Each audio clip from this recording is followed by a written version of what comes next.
Good morning ka Airsoft. Ito nga pala yung firing target ko. Gawa ko lang yan. Tapos, bali, so far, ang gamit ko is Wii na Glock 17. Bali, ang laman niya, nilalagay ko lang is 18.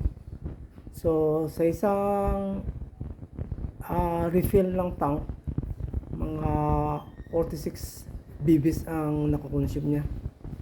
So, bali dalawang load ng magazine. So far, okay naman siya. Nabili ko nga pala to sa Vincent Hobby Shop. So, ito yung testing firing ko. Tapos, ito yung barrel ko bali. Ito yung barrel ko mga ka-airsoft. Yan. Yan.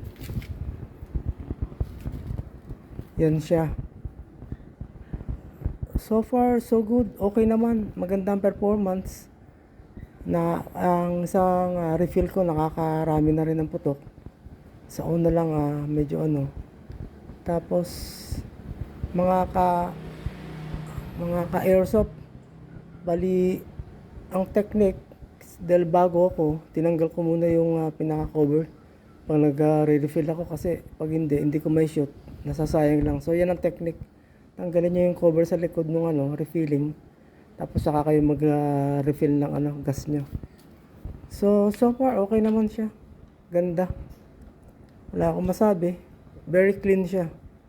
Accurate. Subok ko na kasi yung firing ko na yan bali 4.5 meters. So yun lang. Kung may tanong pa kayo, dahil nagamit ko na rin siya, nakailang reload na ako ng BBs. So far so good. The best. Okay siya.